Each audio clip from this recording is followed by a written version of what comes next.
Son las 5 en punto de la madrugada del 12 de abril del 2023.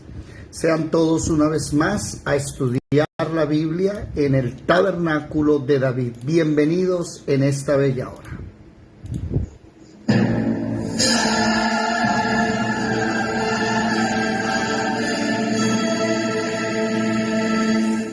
Mirad que nadie os engañe. Muchos vendrán en mi nombre diciendo, soy el Cristo, y engañarán a muchos.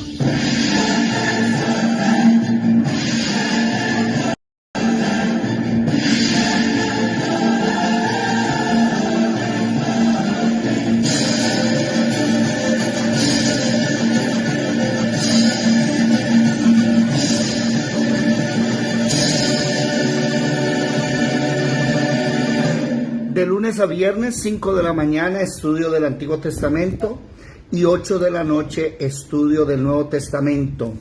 Un saludo cordial a todos los presentes. Muy buenos días, mis amados hermanos. ¿Cómo se encuentran hoy? Gloria al Señor. Buenos días a todos los que nos ven y nos escuchan. Hola Alejandro, en Venezuela. ¿Cómo está Gladibet? ¿Cómo les ha ido hoy? ¿Bien? Todo bien, ahí todavía duermo. Amén. ¿Y los demás qué pasó? ¿Se me durmieron o qué? Buenos días a los demás. Buenos días. Aquí estoy, aquí estamos. Pero prenda la cámara, John. Prenda la cámara, Manuel, Marelvis. Prendan la cámara, déjense ver, por favor. Si son tan amables, si son tan gentiles. Bueno. Es que acá está mi hijo, pero está estudiando, está haciendo un proyecto, entonces, pues, para no interrumpirle. Ok. Bueno, tengo problemas con la cámara, no sé, no prende. Bueno, llegamos al primer libro de Samuel desde hace unos días. Estamos estudiando el primer libro de Samuel y estamos en el capítulo 4. Segundo de Samuel, capítulo 4. Ok, búsquenlo por favor. Y vamos a estar leyendo, comenzando a leer, recordando que David ya va a ser coronado, ¿sí? Proclamado como rey de Israel, porque Abner, la mano derecha de Saúl, ya que Saúl murió, levantó a un hijo de David llamado Isbosef sobre las 10 tribus del norte. Esas 10 tribus no querían unirse a David y pasó un tiempo largo. Vamos a mirar cuánto tiempo. Isbosef toma el trono a los 40 años. David, todavía no nos ha dicho la edad, pero David es el rey en Judá, en los 2 tribus de el sur. Recuerden eso. Nunca se les olviden los mapas, siempre ténganlo pendiente. Pensemos en eso. Por ejemplo, alguien tiene el micrófono abierto. Las 10 tribus del norte: Rubén, Gad, Benjamín, Efraín, Dan, Manasés, Isaacar, Zabulón, Neftalí y Aser. No se han querido unir a David en Judá, y Simeón, que es absorbida por David. Nada, no quiere. Pero anoche estudiábamos cómo Abner se aparta de esa decisión y quiere entregarle el reinado y hace un pacto con David. Pero Joab, que no quería perdonar a Abner, mató a Abner en venganza por su hermano, ¿cómo es que se llama el hermano? Asael. Y mató a Abner. Lastimosamente, pues, eso trajo tristeza y una maldición grande por el odio de Joab. Y David maldice a Joab. Bueno, eso fue atípico ayer, ¿no? Disculpe. Dígame, Ramón. Vamos en Samuel 4. ¿Sí? Segunda carta de Samuel. Sí, 4. segundo libro de Samuel, capítulo 4. Libro. Sí, señor, vamos a leer el capítulo 4. Entonces, Joab mató a Abner, general del ejército de las 10 tribus del norte. ¿Quién tiene, por favor, segundo de Samuel, capítulo 4? Si es tan amable.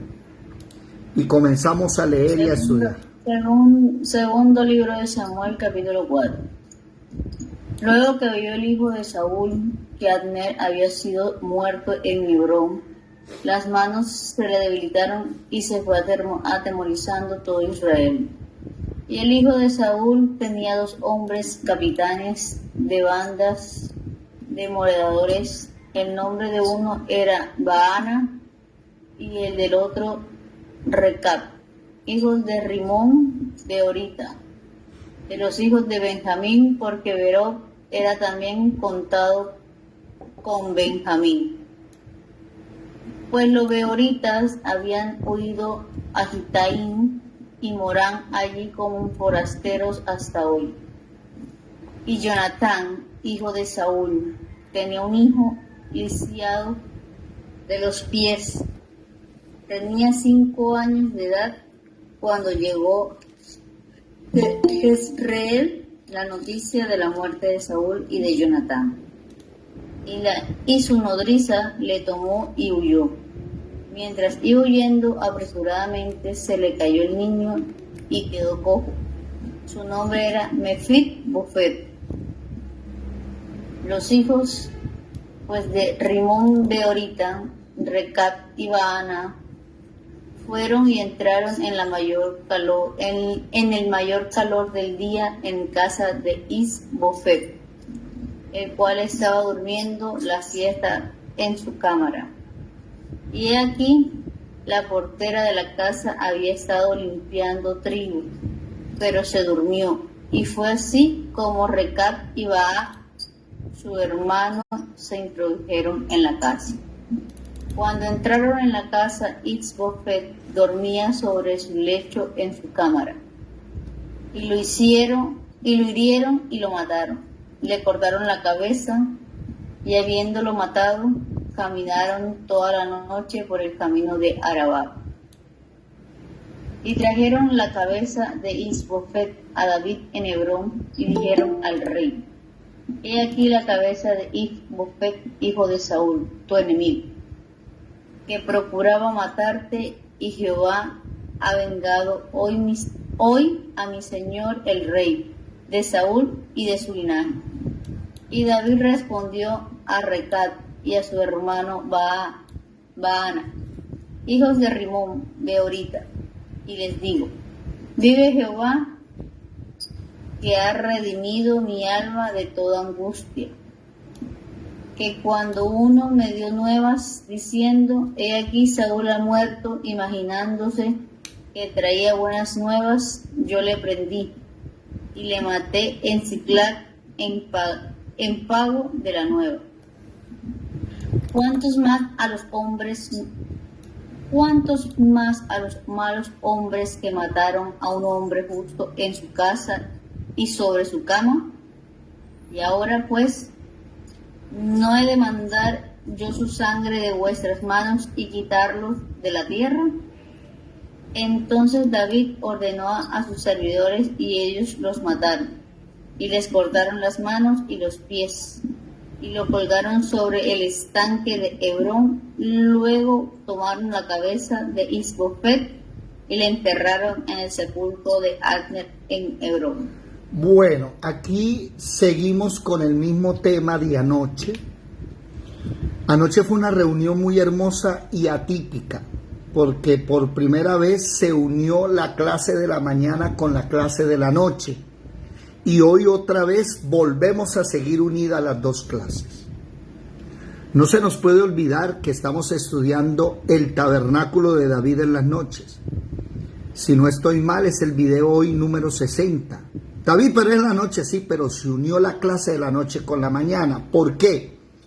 Porque en la noche estamos, miren la pantalla por favor, estamos aprendiendo en las noches acerca del tabernáculo de David. Y hemos hecho ya 50 y algo de videos. Hoy creo que es el video 60, si no estoy mal. Y llegamos a hacer 2 videos en el video 58 aquí, al altar del incienso, donde precisamente perdona nuestras deudas como también nosotros perdonamos a nuestros deudores.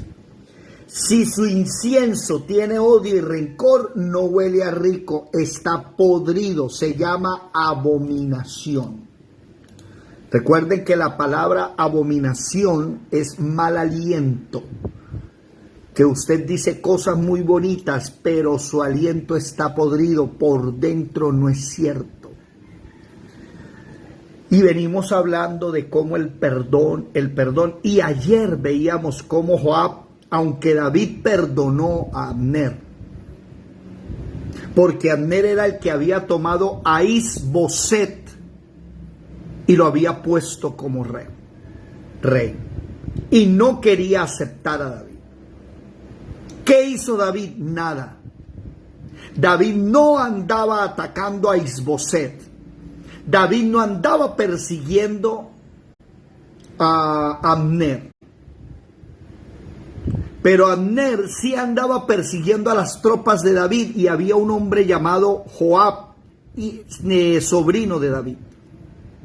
Y Joab, con sus 2 hermanos, un día se les dio por mirar a ver quién tenía la mayor fuerza, quién era mejor.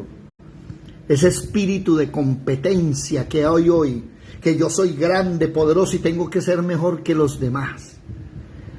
Entonces el ejército de David no lo sabía, era asusado, o era, digámoslo, no sé si está bien esa palabra, era retado por el ejército de Abner, y se empezaron a pelear entre ellos a ver quién es el mejor.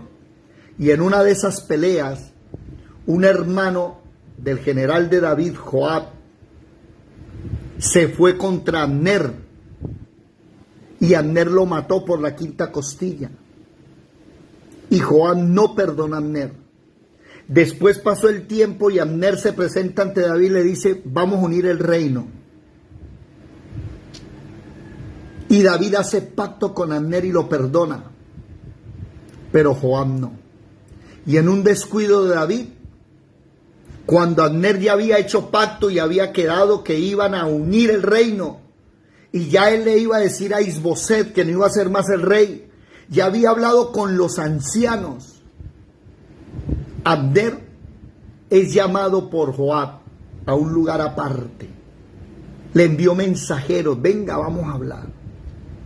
Y cuando Abner, que está bajada la guardia, porque Joab es mano derecha de David, Abner creyó que David ya le había hablado, y sí, David ya le había dicho, pero Joab tenía otro pensamiento. Tomó a Abner y le clavó el cuchillo bajo la 5ª costilla, igual que lo hicieron con su hermano, y vengó la muerte de su hermano. Viene enseguida David y le dice a Joab que lo que hizo está mal hecho, y lo maldijo. Y le dice: va a haber siempre en tu familia que sufra de flujo, va a haber cojos, va a haber pobres, va a haber leprosos. Mire la maldición por el odio. Pero ¿cuál es el problema? Que ahora vemos hoy que el odio iba más allá. Porque como este le hizo a este, aparece aquí entonces que el rey Boset, hijo de Saúl, que está reinando sobre las 10 tribus del norte, ahora es asesinado. ¿Por quién? ¿Sí? Cuando Is-Boset, dice el versículo 1, escuchó que su general había sido muerto, él todavía no sabía lo que iba a hacer Abner. Él no le habían dicho que iba a haber paz. Entonces él tiene miedo. Y sus manos se debilitaron y fue atemorizado todo Israel. Entonces él mismo, el hijo de Saúl, o sea, Is-Boset, tenía capitanes de merodeadores. ¿Qué merodeadores? Son personas que son chismosas, que van mirando otras partes a ver qué sucede y vienen y lo cuentan. Uno se llama Baana, otro se llama Recab, ¿sí? Los dos son hijos de un beonita llamado Rimón, de la tribu de Benjamín. Y estos merodeadores se habían unido a él. Entonces aparece una persona muy importante, oído. ¿Cómo es que se llama El rey, sí, el rey se llama, se me perdió el nombre, ¿dónde está el nombre? Isboset. No se les olvide ese nombre, es el rey hijo de Saúl. Pero otro hijo de Saúl, Jonatán, que ha muerto, tiene un hijo, entonces un nieto de Saúl, llamado Mefiboset. No se olviden de ese nombre, Mefiboset. Isboset es el rey. Mefiboset es sobrino de ese rey, hijo del mejor amigo de David, Jonatán, que había muerto. Jonatán es hijo de Saúl. Aquí hay un problema.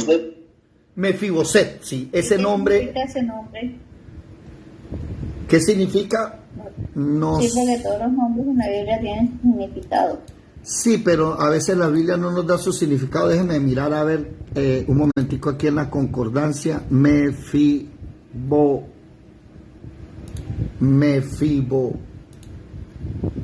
hay un guión. Mefiboset. No, esta es la primera vez que aparece aquí. Tocaría mirar si alguien ayuda ahí, buscando algún significado. David, miramos, dígame. A mí me parece que ese es el hijo de Jonatán, que la mujer muere cuando ella está pariendo. Sí, cuando señor. está dando a luz de ese niño. Sí, pero... Y ella muere y él enviuda y él no quería al niño. Por eso, porque había fallecido la mujer, algo así. No, creo que así. no, eso no aparece en la palabra.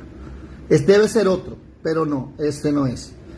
Este niño, hasta ahora aparece por primera vez el nombre Mefiboset en la palabra, es aquí, antes no ha sido mencionado.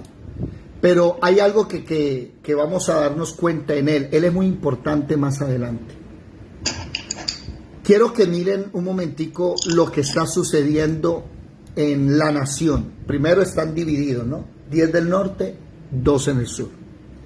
Segundo, se están matando unos con otros, pensando que se van a congraciar con David.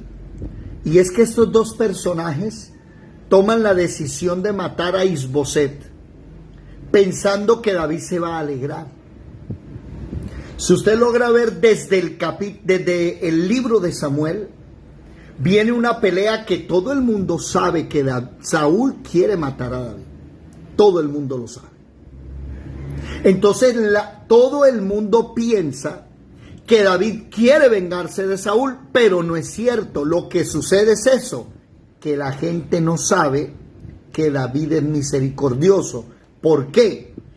Porque las 2 veces que David le perdonó la vida a Saúl, David no andaba diciéndole a todo el mundo lo que hacía.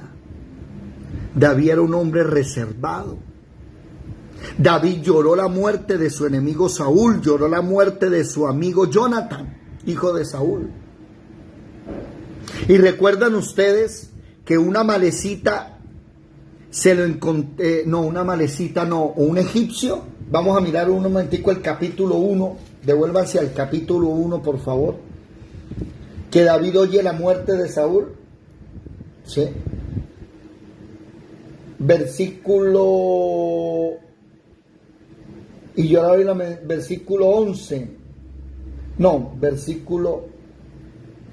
6, 5, versículo 2. Al tercer día vino uno del campamento de Saúl roto sus vestidos. Le pregunta a David: ¿de dónde vienes? Él le dice: escapado del campamento. Le pregunta qué sucedió. Él le dice que el pueblo huye, que muchos cayeron y que Saúl y su hijo Jonatán murieron. ¿Sí? Espera un momentico. Sí. Entonces el joven le dice: casualmente vine al monte de Gilboa, allá Saúl que se apoyaba sobre su lanza, o sea, no estaba muerto todavía, que no es cierto, que la Biblia dice que él se suicidó, pero este muchacho dice que no, que él lo encontró vivo, ¿sí? Y mirando hacia atrás, me vio y me llamó y me dijo: heme aquí, y le dije: heme acá, y me preguntó: ¿quién eres? Soy Amalecita. Ah, sí, es de los de Amalek. Y le dice, te ruego que pongas sobre mí y me mates, porque me ha apoderado la angustia. O sea, Saúl, según él, Saúl le está diciendo eso. Y dice en el versículo 10, yo lo maté, porque sabía que no podía vivir. Tomé la corona, la argolla que tiene en su brazo, ¿sí? Y David, ¿qué hace? Después de rasgar sus vestidos y llorar, David le dice a aquel joven, versículo 13, que había traído las nuevas, ¿sí? Él le responde, soy extranjero, y le dijo, como no tuviste, versículo 14, temor de extender tu mano para matar al ungido de Jehová, ¿sí? Uno de los hombres de David mató a ese hombre. ¿Qué es lo que David está diciendo aquí? Cuando estas personas llegan y le dicen, mire David, matamos al rey Isboset. Ellos pensaron que David se iba a alegrar, porque al igual que el otro, estaban buscando ¿qué? Congraciarse con el rey. ¿De que si el rey se alegra me da platica o me da un buen puesto? ¿Y qué sucede? Que David le dice, igualito de lo que hice al otro que dijo que mató a Saúl, así voy a hacer con ustedes. Y los mató. Aquí hay un problema. Y es que hay gente que está utilizando la violencia para congraciarse con el rey. Hay gente que cree que puede tomar a un hombre que está durmiendo porque Isboset estaba descansando. ¿Sí? ¿Qué horario era? Vamos a leerlo a ver un momentico. ¿Qué horario era? Dice los hijos, versículo 5, los hijos pues de Rimón, Veronita, Reca y Baana fueron y encontraron el mayor calor del día en casa de Isboset. Estamos hablando de lugares desérticos, estamos hablando de que al mediodía la gente no sale a hacer nada porque ese sol cunicular quemando, como aquí en Ciénaga, que la gente a mediodía no sale. ¿Sí? Dicen todos, vamos a esperar a que caiga el sol. Entonces hacen las cosas a las 4 de la tarde.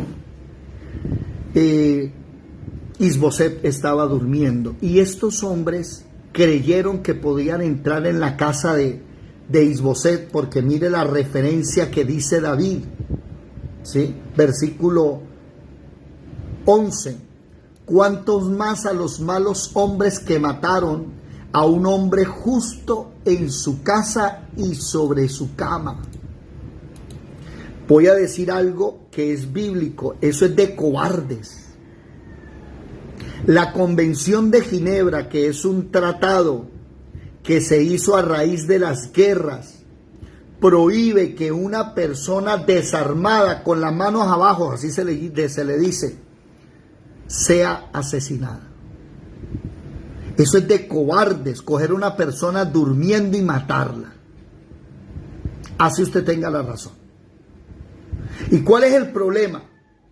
Que aquí se están matando unos con otros, creyendo que esa es la voluntad del rey. Por eso David toma una decisión fuerte. ¿Cuál es? Ordenó matar a esos dos servidores. ¿Por qué? Porque esos dos servidores, ¿a quién le servían? ¿Eran servidores de quién? Eran servidores del mismo Samuel, ¿Samuel? No. Eran... Saúl. Sí. Sí. No. Micrófono, ya dirá. Del hijo de Jonathan, el hijo de Saúl. De Saúl. De yo. ¿Sí? No creo de Jonathan, porque todavía Jonathan no ha aparecido acá. Yo creo que del mismo Isboset. ¿Sí? Ya, es del mismo Isboset. Y ellos dos levantaron la mano contra el ungido, o sea, contra un ungido no, ungido de Jehová no, contra una persona que deberían respetar. Les voy a ser muy sincero a todos ustedes. Si alguna vez por X o Y razón ustedes llegan a saber que alguien de autoridad cae, antes de levantar la mano contra él, antes de irse en contra de él y hablar mal, órele a Dios y pídale que tenga mucha misericordia y le dé sabiduría a sus palabras. ¿Por qué? Porque de la misma manera en que usted a los de autoridad, a los de cabeza trate, así usted un día va a ser tratado. Hay personas que cuando ven caer a un pastor, a un siervo de Dios, no les tiembla la lengua y la mano para levantarse en contra del siervo. El problema ¿cuál es? Que se te olvidó que tú también eres un ser humano y puede ser que caigas un día. Por eso Gálatas capítulo 6, versículo 1. Alguien que lo lea, por favor. Yo quisiera saber dónde está Gladibet, yo quisiera saber dónde anda Marelvis, que antes leían y ya no las veo por ningún lado. Marlecita, ¿dónde andas? Yadira, nada. ¿Qué dice Gálatas 6.1, por favor? ¿Quién lo lee? Rápidamente, el primero que lo encuentre. Amén. Si alguno fuere... Dale, madre, dale. Gálatas 6.1. Hermanos, si alguno fuere sorprendido en alguna falta, vosotros que sois espirituales, restauradle con espíritu de mansedumbre, considerándote a ti mismo, no sea que tú también seas tentado. Versículo 2, por favor. Sobrellevad los unos las cargas de los otros y cumplid así la ley de Cristo. Porque el que se cree ser algo, no siendo nada, a sí mismo se engaña. Así que cada uno... Ahí. Mire, nótese algo. Hasta ahí. La ley de Cristo, recuerden ustedes que se resume en amar. El que ama a su hermano ha cumplido la ley, dice la palabra. Yo he visto a muchos, sobre todo en mi juventud, cuando el Señor nos estaba formando, vi a mucha gente que, hermano, no podían leer el libro de Jeremías porque ya se creían Jeremías. Sí. Y hay unos que conozco que citan a Eliseo: vive Jehová en cuya presencia estoy. Todo tiene esa frase. Y van a decir algo y entonces para dárselas de profeta dicen: vive Jehová en cuya presencia estoy, que el Señor me muestra, y empiezan a abrir la boca. Y hay gente que medio lee la Biblia y medio entiende un poquito y ya se cree más que su pastor, más que el siervo que Dios puso para que le enseñara. Entonces levantan su mano contra esa persona. Perdónenme, déjele ese trabajo a los que están encima de esa persona. Ese trabajo no es suyo. Aquel que se cree algo sin ser nada, no se le suba a la cabeza juzgar a un siervo de Dios. Evaluarlo puede ser, pero condenarlo no. ¿Por qué? Porque estamos en un evangelio que es preciso de perdón y que muchos van a caer. Muchos vamos a caer y vamos a tener que ser levantados, y se va a caer y se va a levantar. Déjeselo al Señor. Romanos 2, ¿qué dice? Alguien que lo lea, por favor. Romanos 2. Ténganle temor. Ténganle temor. ¿Qué dice Romanos 2? Versículo 1, por favor.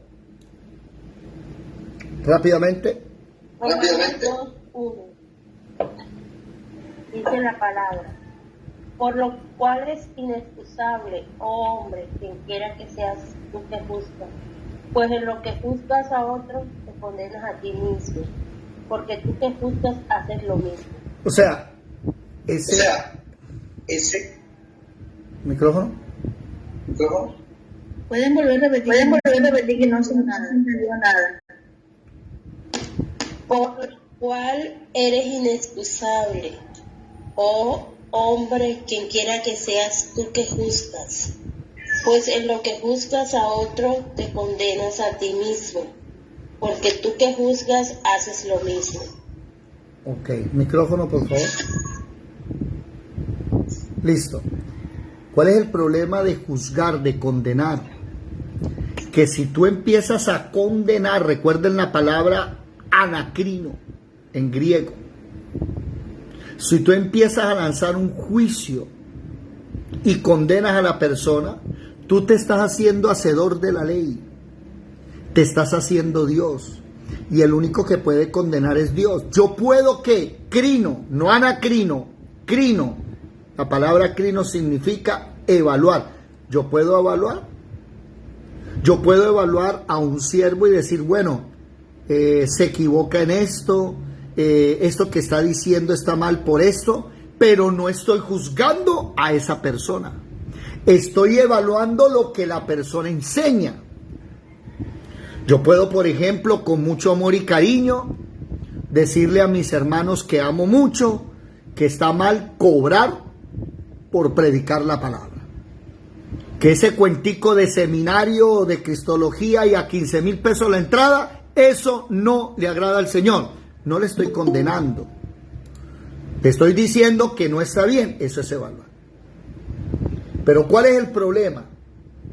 Que aquí hay gente que está matando a otra y está quitándole la vida a otra. Ahora sucede que Isboset lo matan sus propios servos pensando que eso es lo que quiere David. Y David no quiere eso. David no desea la muerte de ninguno más. ¿Por qué? Porque ustedes recuerdan algo que le dijo Saúl a David. La última vez que se vieron, que nunca más se volvieron a ver, le dijo: David, yo sé que tú vas a ser rey, pero el día en que reines, te voy a pedir el favor que tengas misericordia de mis hijos, de mis nietos, de mi casa. Por eso aquí apareció ya el nombre de Mefiboset, que es un nieto de Saúl, hijo de Jonatán. Ahí apareció, porque vamos a hablar de ese hombre. Pero como David, lastimosamente, le toca tomar una decisión bravísima. ¿Cuál? Váyanse otra vez a 2 Samuel 4, versículo 12. Entonces David ordenó a sus servidores y ellos los mataron. Y cortan las manos, los pies y los cuelgan de la cabeza sobre el estanque de Hebrón para que todo el mundo se dé cuenta. ¿Y qué suceda? Se pare la matazón ya. No quiero que maten a más gente de Saúl. ¿Saben cuál es el problema? Que quedaba un solo sobreviviente de Saúl. Ya Jonatán y otro hijo habían muerto. Estaba Isboset, hijo de Saúl, ya muerto. O sea que no queda ningún hijo de Saúl. Queda un nieto, Mefiboset. Y ese nieto, más adelante, David va a hacer algo espectacular, y ese es, diría yo, que es uno de los mensajes más hermosos de la Biblia, de cómo David busca la misericordia. Por eso es que nosotros debemos entender, ¿sí?, lo que la Biblia nos quiere enseñar. Vamos a leer un momentico Mateo capítulo 7. Váyanse a Mateo 7, por favor, para que la gente deje de estar predicando a ese Dios que mata, que asesina, porque estamos en el nuevo pacto donde está la gracia. No se le puede olvidar la gracia.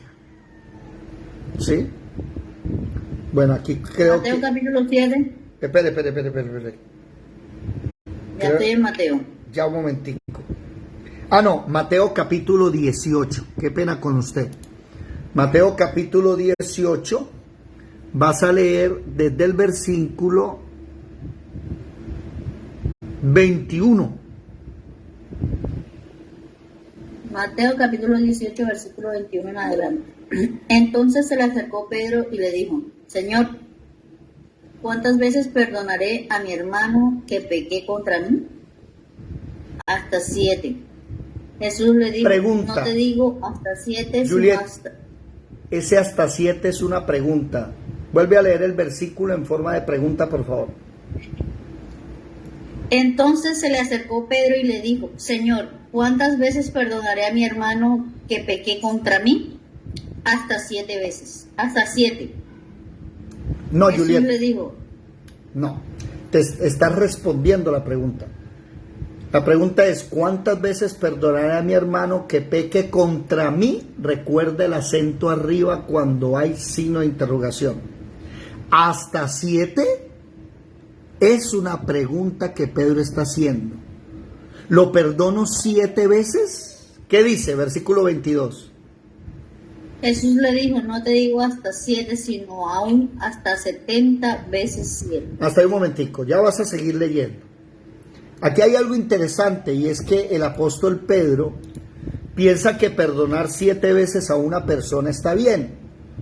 Y si lo miramos en la parte humana, nosotros diríamos: bueno, está bien. Voy a perdonarle una a Juliet, le perdono la segunda, bueno, ¿qué le hacemos? La tercera, pues, pero que está, me la embarra la cuarta, y bueno, ¿qué pasa? La quinta, no, ya me está cayendo mal. La sexta, no, no puedo confiar. Y la séptima, hasta aquí llegamos. No la perdono más. Todo el mundo diría eso. Ya lo perdoné 7 veces. Y es que si alguno habla humanamente, 7 es demasiado. Yo soy de los que perdono una vez. Si me la vuelve a hacer, no lo perdono más porque ya se le volvió costumbre. Por ahí alguien dijo: si la hace una, la hace 100. ¿Verdad o no? Antes de Cristo era así. Yo le daba una oportunidad, volvía a embarrarla, hasta ahí llegaba. Le ponía una X y nunca más lo volvía a tratar. ¿Qué hubo? ¿Cómo estás? Sí, hola, ¿qué más? Bien, sí, chao, hasta luego. Ay, mire que... No. Déjelo así. Ay, deme otra oportunidad. Yo no, ya le di la oportunidad. Hay una frase por ahí, ¿no? Ya te doy la palabra, Pastor Manuel. Hay una frase por ahí que dice: engáñame una vez y la culpa es tuya. Pero engáñame 2 veces, ya la culpa es mía. Manuel, ¿qué quieres decir? Hermano David, ¿no? Y de eso muchos se expresan de esta manera y dicen: ya se me salió del corazón, esa persona ya se me salió del corazón. Wow. Sí, así es, así. O sea, uno lo saca del corazón. Un día hablando con mamá me decía: es que tienes el problema de que tachas a las personas. Entonces, chan, le pones una X y hasta ahí llegó. Y yo era muy radical en eso. Y pensaba que era así. Pero miren la respuesta del Señor: hasta 70 veces 7. ¿Sí? Si usted multiplica 70 veces 7, ¿eso da cuánto? 490 veces. Hay un texto, si alguno me lo ayuda a buscar, está paralelo a eso, un texto paralelo se llama, que es el mismo texto pero aparece en otro de los evangelios, que dice que es al día. Alguien que lo busque ahí, por favor, mientras. Que Pedro le dice es: ¿cuántas veces debo perdonar a una persona al día? ¿Sí? Al día. Hasta 7 veces. Y Jesús le dice que 70 veces 7 diarias. Pero aquí hay un problema, que es la parábola que va a leer Juliet aquí en adelante. Aquí hay un problema. ¿Cuál es? Que la persona dice: bueno, lo voy a perdonar 490 veces. Entonces, buenos días, Manuel, tal. Entonces, buenos días, hermano, y tal. Y entonces Manuel llega a cometer un error. Entonces ya va una, ¿no, Manuel? Y más tarde otra. Y ya van 2, ¿no, Manuel? Y ya van 3, ya van 4. Lo voy a perdonar la quinta. Lo voy a perdonar la 10ª, la 15ª, la 20ª. Digamos que llegó a perdonarlo 498 veces. Y entonces le dice: ojo, le queda una. Pilas que le queda una. No vaya a embarrarla hoy conmigo más, porque mañana lo vuelvo a perdonar 490 veces.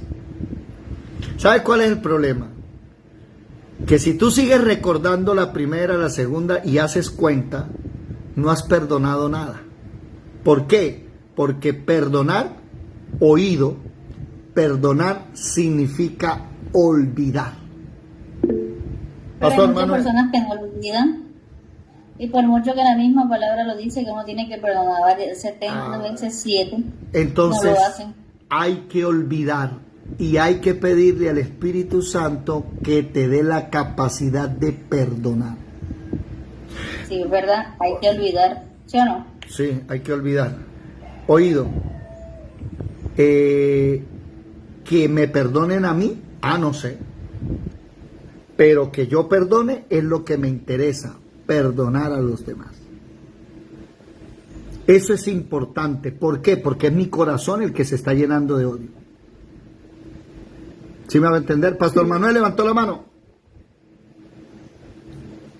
Hermano David, está en Lucas capítulo 17, 4. ¿Qué dice? ¿Qué dice? Y si 7 veces al día pecare contra ti, y 7 veces al día volveré a ti diciendo, me arrepiento, perdónales. Ay, interesante. 7 veces al día pecaré contra ti y 7 veces al día perdónalo. ¿Sí? Bueno. No al mes ni a los 5 años, al día. Pero el problema es el siguiente, y es que si tú lo perdonas una vez ya está olvidado. La próxima vez que vuelva a embarrarla contigo no van 2. Va 1.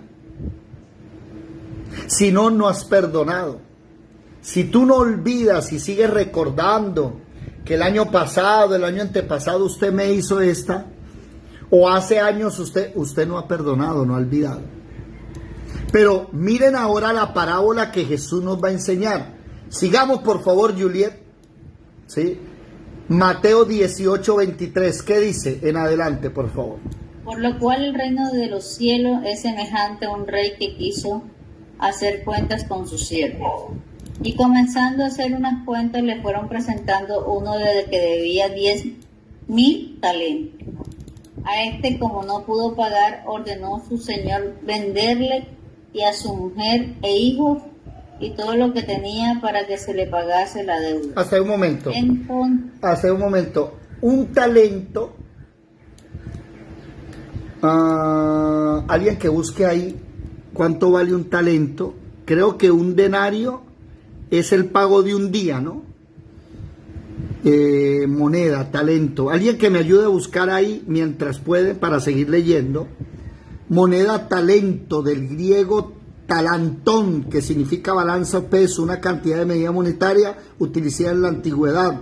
Tiene origen en Babilonia, usada en el Mediterráneo, en el periodo helenístico, o sea, los griegos, en la época de las guerras púnicas, equivalía a 34 gramos de plata.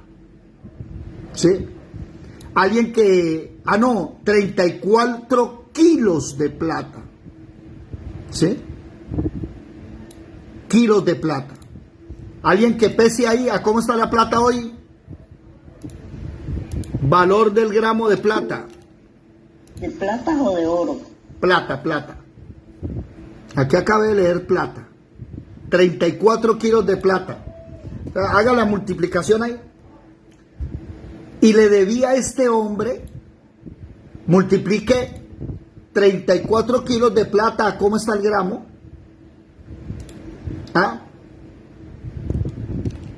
Multiplíquenlo por favor. Vamos a sacar la cuenta.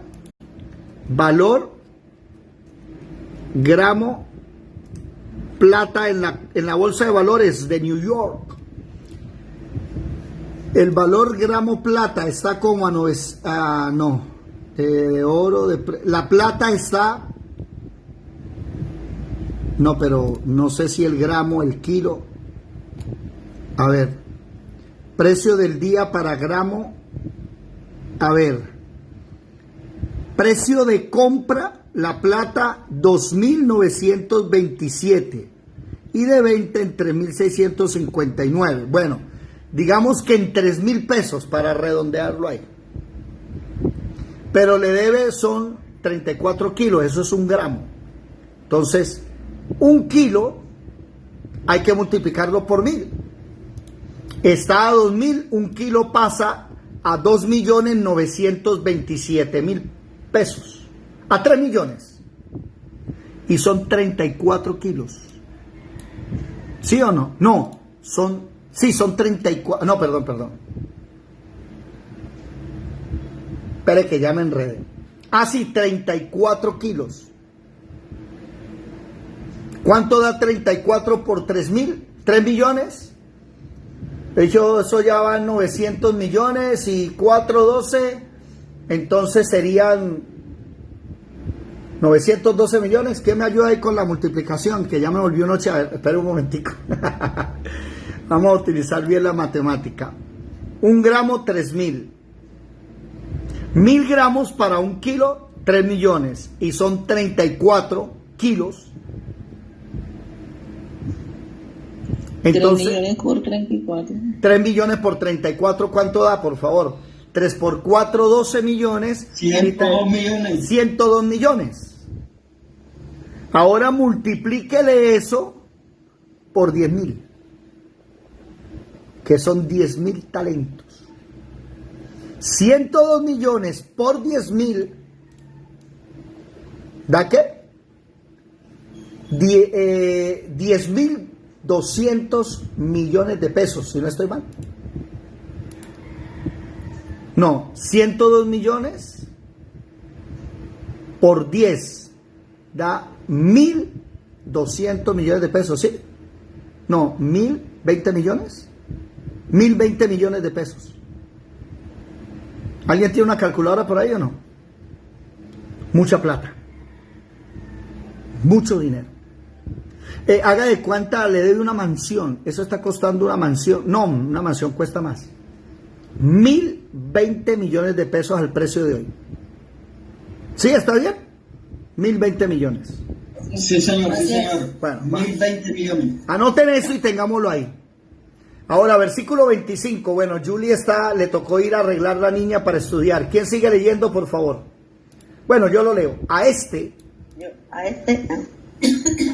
como no pudo pagar, ordenó el Señor vender a la mujer, a los hijos, al carro, la casa, todo, y páguese la deuda.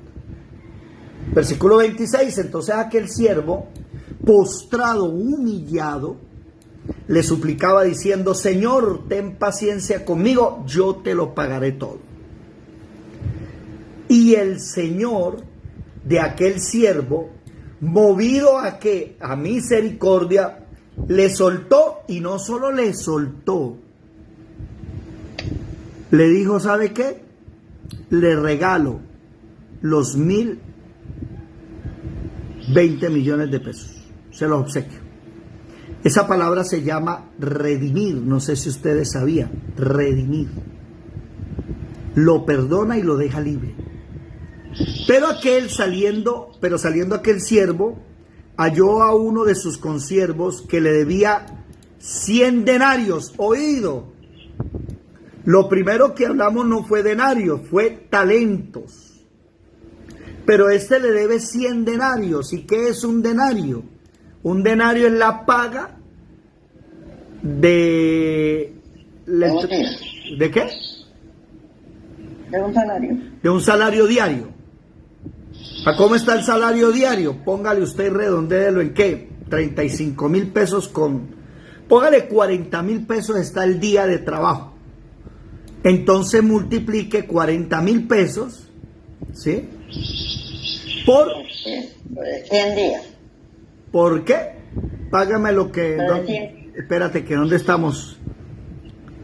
Ajá, 100 denarios por 100 días. Lo de 100 abajo, 3 meses y un poquito. 4 millones de pesos. O sea, esa, 4.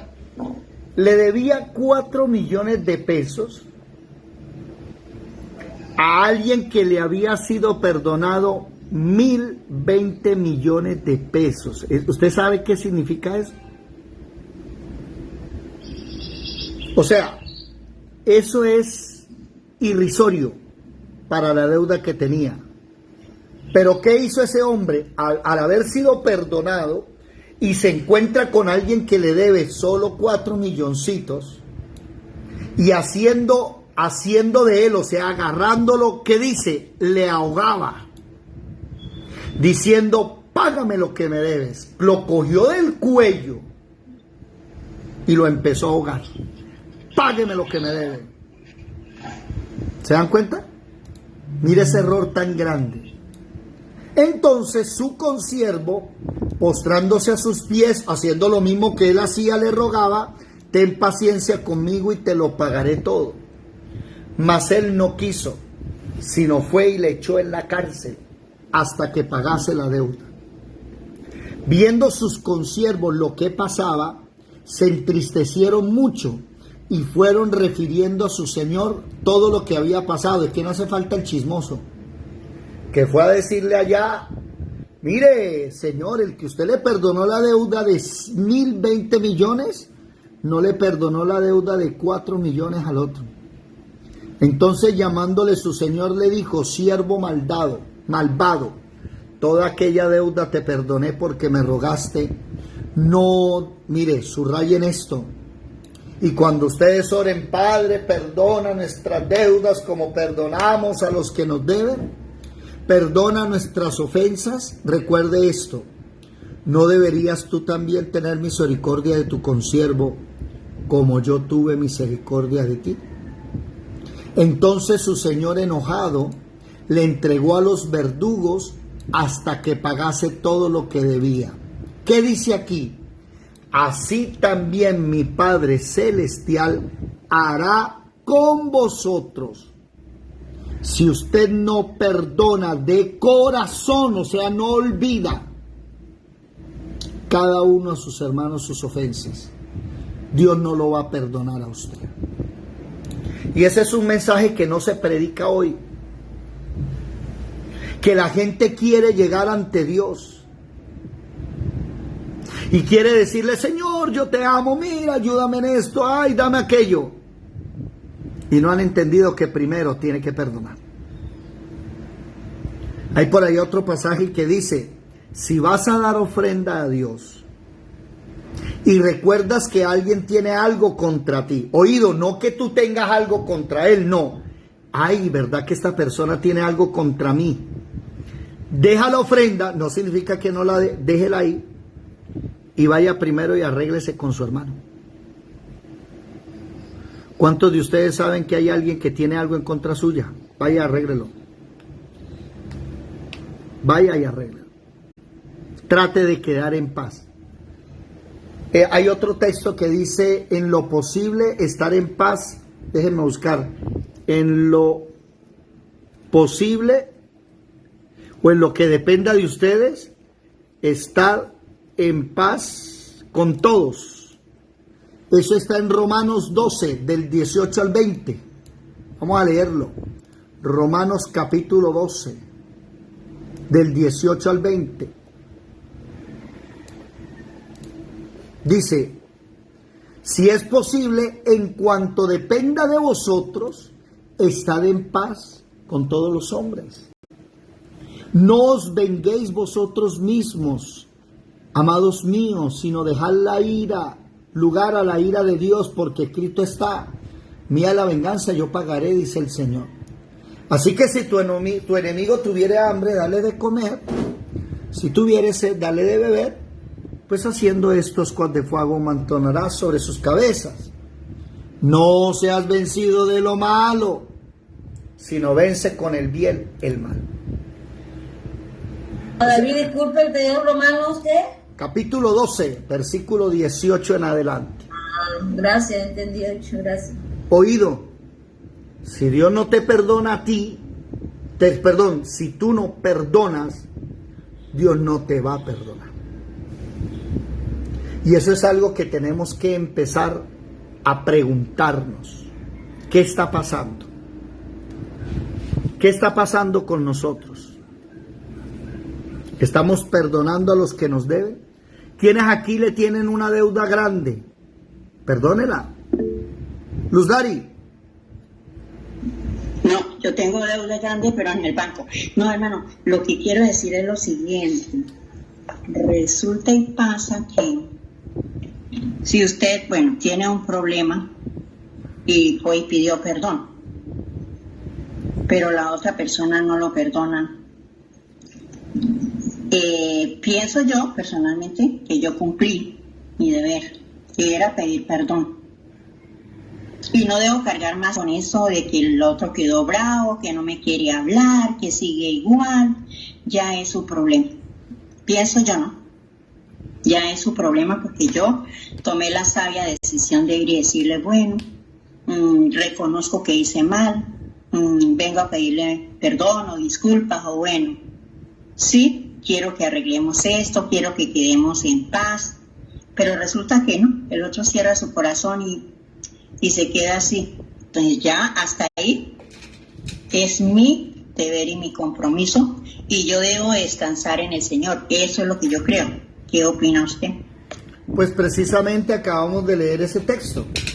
En lo que sea posible, el versículo Romanos 12:18, si es posible, es que Pablo le está diciendo, si usted puede, y en cuanto dependa de usted, pues esté en paz con todos los hombres. Pero es que hay gente que no va a querer perdonarte. Usted no le va a matar la cabeza. Si usted haga lo que puede, trate de estar en paz. Por eso les digo, mire, que a mí me perdonen no me incomoda. Si me perdona o no me perdona, no me incomoda. Yo puedo vivir contento si usted me odia. Pero lo que sí me incomoda es no perdonar. Eso sí no puedo. Yo debo perdonar. Y este año para mí ha sido así. El año pasado Dios tuvo un trato conmigo. Este año Dios me está enseñando a perdonar. Y me trae a memoria, quiero que perdones a tal persona en esto. Y cuando me dice eso, yo ya sé que me la va a poner esa persona enfrente. Y cuando me la ponga enfrente, yo le digo, Señor, que no tenga ganas de ahorcarlo por el cuello, sino que recuerde que también yo hice lo mismo y fui peor. Enséñame a perdonar y dame la oportunidad de demostrar el amor, porque precisamente dice, si el enemigo tiene hambre, más de uno diría, uy, que aguante hambre y chupi, que aprenda para que afine. No, dale de comer, es tu deber. Si tienes sed, dale de comer, de beber, es tu deber.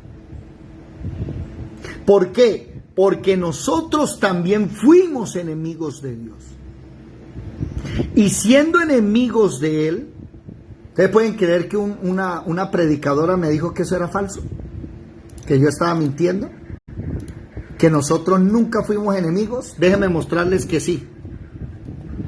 Déjenme mostrar un versículo por aquí, en Romanos, creo, en alguna de las cartas de Pablo.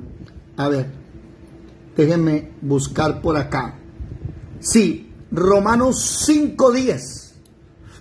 Y esa predicadora me decía, ¿qué? ¿Usted cómo va a decir que nosotros éramos enemigos de Dios? Jamás. Y entonces le dije, sí, la Biblia dice eso. Romanos 5:10. Porque si siendo enemigos fuimos reconciliados con Dios por la muerte de su Hijo, mucho más estando reconciliados, seremos salvos por su vida. Antes éramos enemigos de Dios. ¿Sí? A ver, ¿hay más?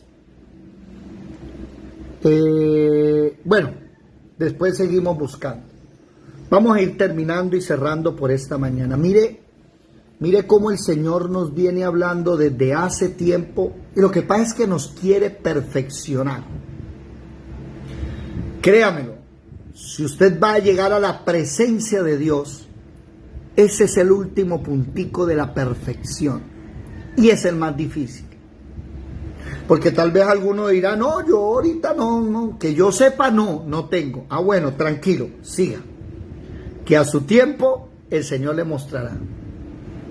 Y cuando esa persona usted la vea y a usted se le dañe el almuerzo, sienta como un retorcijón aquí en el colon, como que, uy, una tripa se torció, ¿no? Uy, ya llegó el que me, o la que me, uy, ese es el que tiene usted que oído amar. Luz Dari. Hermano, yo pienso, ¿no? que cuando... ¿Usted piensa? Qué bueno, hermana. Siga. Sí, yo pienso, porque estoy viva, ¿no? Cuidado.